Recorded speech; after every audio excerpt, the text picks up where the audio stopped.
Véronique Descaques, bonsoir. Vous êtes secrétaire générale adjointe de la CFDT, désormais premier syndicat de France. Félicitations. Alors, visite surprise aujourd'hui à la mi-journée de Marine Le Pen sur le site de Whirlpool à Amiens. Marine Le Pen qui, du coup, a grillé la politesse à Emmanuel Macron, qui doit également s'y rendre cet après-midi. Vous vous félicitez, Véronique Descaques, de voir ainsi les deux candidats se pencher sur le sort malheureux de ces 290 salariés de l'usine Whirlpool? Non. La situation que vivent les salariés de Whirlpool est très préoccupante. Ils sont extrêmement anxieux. Ils savent que leur entreprise va fermer dans 12 mois et ils n'ont à ce jour aucune solution. Il y a du travail en cours pour essayer de voir s'il peut y avoir un repreneur. Des négociations qui doivent se nouer mais qui ont du mal à se nouer avec la direction pour parler de l'avenir de ces salariés et du plan de sauvegarde de l'emploi, parce que c'est comme ça qu'il convient de l'appeler. Et je trouve que l'instrumentalisation par les politiques et par le débat politique entre ces deux tours des difficultés graves que vivent les salariés de Whirlpool, je trouve que c'est dramatique. Alors, il n'empêche, cette délocalisation en Pologne pose le problème de ces délocalisations qui est une vraie préoccupation des Français. Je vous propose d'écouter des salariés de Whirlpool qui réagissent face à cette délocalisation en Pologne. Alors, des salariés d'abord en France, puis en Pologne. On écoute. C'est vraiment du licenciement pour rassurer la bourse, quoi. On part à l'Est, comme ça, on fait croire qu'on fait ce qu'il faut pour gagner de l'argent. C'est une question d'argent, comme toujours. Les gens ici coûtent moins cher qu'en France et l'entreprise va vite en profiter. Moi, je gagne moins de 3 € de l'heure, brut. Et ça fait 3 ans que je travaille ici. Alors, Véronique Descaques, face à cette situation, Marine Le Pen est très claire. Elle dit, avec moi, l'usine ne fermera pas. Elle dit, je suis la candidate de ceux qui ne veulent pas être mis en concurrence déloyale avec les pays à bas coût. Tandis qu'Emmanuel Macron lui dit, on ne peut pas empêcher une entreprise de délocaliser, c'est comme ça. Alors, vous êtes de quel côté, vous? Alors d'abord, je pense que on peut empêcher une entreprise de délocaliser si on lui propose un contre-projet. Il ne s'agit pas de figer les choses, de sanctuariser une activité économique dans ce qu'elle est aujourd'hui, puisqu'on voit bien que l'entreprise elle a tout de même besoin, face à elle des marchés, elle a besoin de vendre ses produits. En revanche, ce qui est sûr, c'est que si on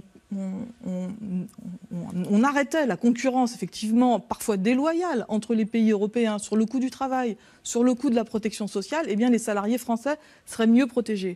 Alors il y a deux niveaux d'action pour les salariés de Whirlpool. Il y a le premier niveau d'action qui est la négociation immédiate sur maintenir des activités en France, celles qui font aujourd'hui ou d'autres, ça se négocie, et puis garantir les conditions pour que les salariés gardent leur emploi en France, au moyen peut-être de formation, si ça doit être un emploi sur des activités qui ne sont pas tout à fait celles qu'ils font aujourd'hui. Et puis il y a un autre niveau de travail à mettre en œuvre, c'est construire l'Europe, construire cette fameuse Europe sociale, pour qu'on arrête, c'est scandaleux, de délocaliser des emplois qui sont aujourd'hui en France, dans un pays européen qui propose des coûts moins élevés pour le travail et comme pour la protection sociale. Donc, qu'est-ce qui peut nous protéger face à ça? C'est pas de mettre des barrières, c'est pas de mettre des barbelés. Pourquoi c'est pas la bonne solution? Parce que des barbelés, c'est radical. Non, des barbelés autour de la France, ça n'empêchera rien. Personne n'empêchera, aucun gouvernement, aucun pouvoir politique ne peut empêcher une entreprise de changer son siège social demain matin de Paris à n'importe quel autre pays du monde et de fermer une usine ici pour en ouvrir une autre là-bas. Vous ne mettrez pas de barbelés qui empêcheront ça. La seule solution utile pour les salariés, pour empêcher de se trouver en concurrence avec des salariés européens que l'on paiera moins cher, c'est de construire l'Europe sociale pour faire en sorte que tout le monde, tous les salariés en Europe, aient des niveaux de rémunération et des niveaux de protection sociale équivalents. Il y avait la députée des Hautes-Alpes, Karine Berger, qui disait ce matin, c'était repris par le Canard enchaîné, qui disait « Ce second tour, ça va opposer la France des nantis, les pro-Macron, à la France des damnés de la terre, les pro-Le Pen. » Et on a l'impression que vous êtes du côté de la France des nantis dans ce combat. Non mais ça ne fait pas bling-bling dans votre tête d'avoir perdu le soutien populaire des damnés de la terre, comme les appelle Karine Berger? C'est une présentation, excusez-moi de le dire, extrêmement populiste. De quoi s'agit-il en vérité? Députée PS, Karine Berger. J'entends bien, mais c'est une présentation extrêmement populiste. Si Marine Le Pen défendait les pauvres et les damnés de la terre, comme vous dites, et les ouvriers, ça se saurait. Il suffit d'ouvrir son programme et de le lire.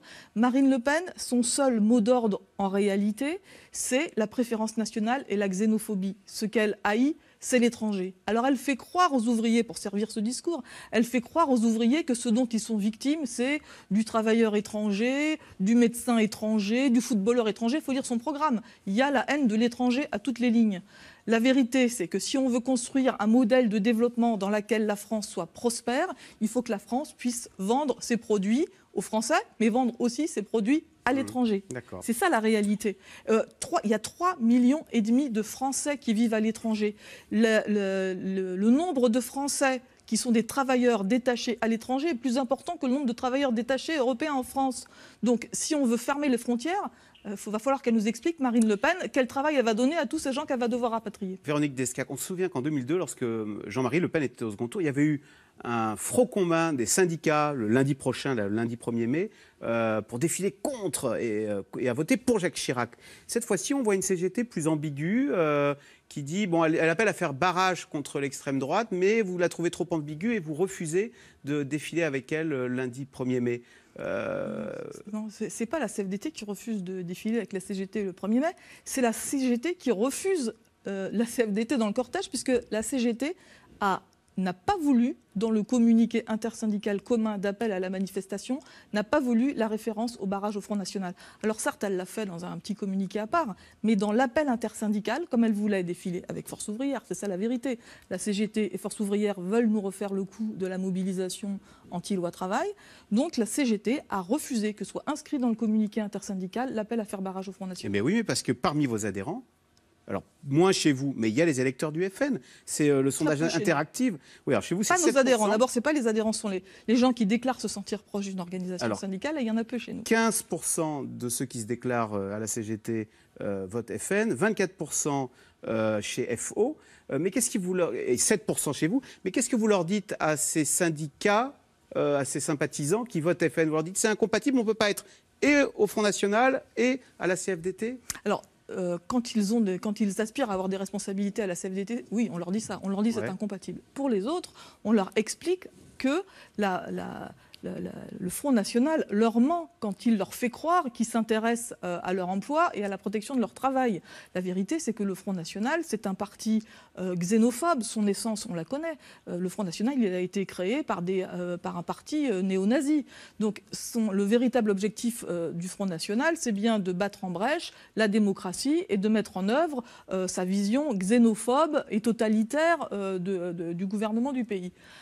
De là à voter Macron, parce que la CGT dit « nous, ça nous embête de voter Macron » parce qu'on estime que ce sont les politiques libérales et d'austérité promues par genre M. Macron qui sont à l'origine du vote Front National. Il ne vous a pas échappé que la CFDT n'a donné aucun mot d'ordre de vote. Non, la CFDT n'a donné aucun mot d'ordre de vote pour le premier tour de cette élection. Mais pour le second, elle dit « je mets le bulletin Macron ». Oui, parce qu'il se trouve que pour le second, ce sont les Français qui ont choisi de qualifier Emmanuel Macron pour le second tour de cette élection.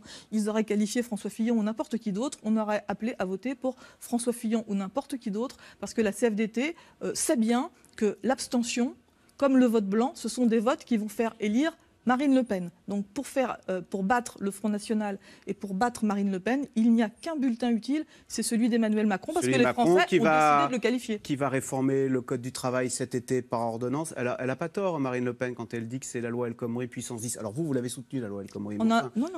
Je rappelle qu'on a combattu un certain nombre de dispositions de la loi El Khomri, d'ailleurs un certain nombre de dispositions qui avaient été introduites dans cette loi par Emmanuel Macron, je pense au licenciement économique ou au plafonnement des indemnités prud'hommes, et on les a tellement bien combattus qu'on les a fait retirer de la loi El Khomri. Donc si Emmanuel Macron... À la fin, vous l'avez soutenu. Et à la fin, comme on avait obtenu ce qu'on voulait, on l'a soutenu. Si Emmanuel Macron, il revient avec ses propositions qu'on a combattues, qu'est-ce qu'on fera ? On les combattra, comme on fait avec n'importe quel pouvoir.